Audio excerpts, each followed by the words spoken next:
Good morning students. आज हम आगे शुरू करते हैं हमारे दूसरे लेसन को। मेहरगढ़ में जीवन मृत्यु अर्थात एक घटना है, उस घटना के बारे में हम पढ़ेंगे। ये ईरान जाने वाले सबसे महत्वपूर्ण रास्ते बोलन दर्रे के पास एक हरा भरा समतल स्थान था। मेहरगढ़ संभवतः वह स्थान है जहाँ के स्त्री पुरुषों ने इस इलाके में सबसे पहले जो गेहूं उगाना और भेड़ बकरी पालना सीखा। अर्थात जो मेहरगढ़ है वो मेहरगढ़ बोलन दर्रे के आसपास पड़ता है, जहाँ से हम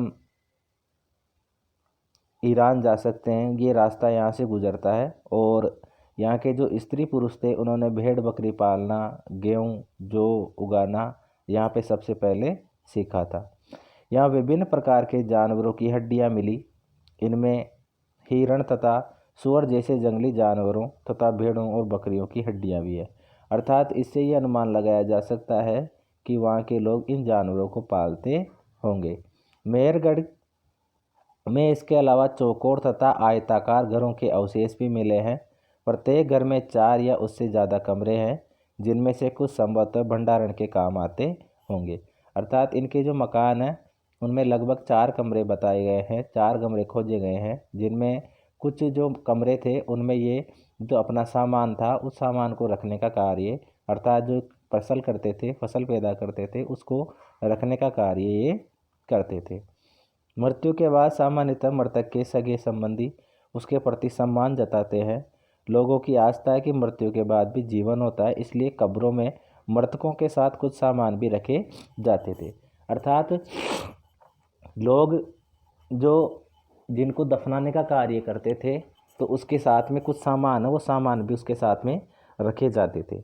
मेहरगढ़ में ऐसी कई कब्रें मिली है। एक कब्र में एक मृतक के साथ एक बकरी को भी दफनाया गया था। अर्थात जो मालिक होता है उस मालिक के साथ में उसका जो पालतू जानवर है बकरी, उसको भी दफनाने का उदाहरण मिला है। संभवतः इसे परलोक में मृतक के खाने के लिए रखा गया होगा। अर्थात जो बकरी है उस बकरी को इसलिए दफनाया गया साथ में ताकि ये एक तरीके से पुनर्जीवन में विश्वास रखते थे, तो परलोक में जाते समय वह उसे उसके भोजन का एक तरीके से स्रोत बनेगा। ये फ्रांस में एक गुफा है, उस गुफा की चित्रकारी, ये देखिए किस तरीके से जानवरों के चित्र दिखाए गए हैं। इस पुरास्थल की खोज लगभग 100 साल पहले 4 स्कूली छात्रों ने की थी। इस तरह के चित्र लगभग 20,000 साल पहले से लेकर 10,000 साल पहले के बीच बनाए गए होंगे।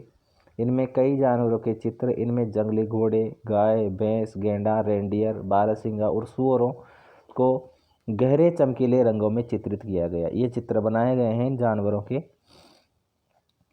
इन रंगों को लोह अयस्क और चारकोल जैसे खनिज पदार्थों से बनाया गया था। ये संभव है कि इन चित्रों को उत्सवों के अवसर पर बनाया जाता था या फिर इन्हें शिकारियों द्वारा शिकार पर निकलने से पहले कुछ अनुष्ठानों के लिए बनाया गया होगा।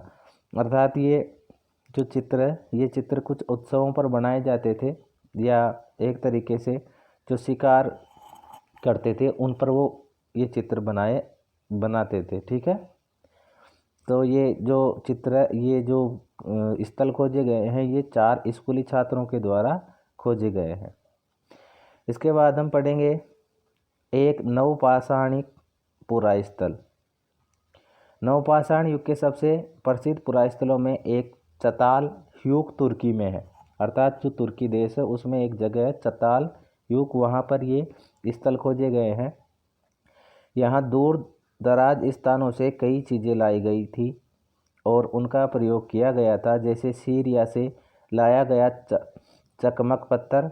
चकमक पत्थर वो होता है जिससे एक तरीके से आग उत्पन्न की जाती है। लाल सागर की कोड़ियाँ तथा भूमध्य सागर की सीपियाँ जो समुद्रों के किनारे, नदियों के किनारे जो मिलती है वो सीपियाँ होती है। ध्यान रहे कि उस समय तक पहिए वाले वाहन का विकास नहीं हुआ था। लोग सामान खुद या जानवरों की पीठ पर लाद कर ले जाया करते थे। अर्थात पहिए का आविष्कार नहीं हुआ था, इसलिए जो गाड़ियाँ थी वो नहीं बनाई गई थी, तो लोग सामान को ले जाने के लिए या तो जानवरों का उपयोग करते थे या खुद की पीठ पर लाद कर ले जाते थे।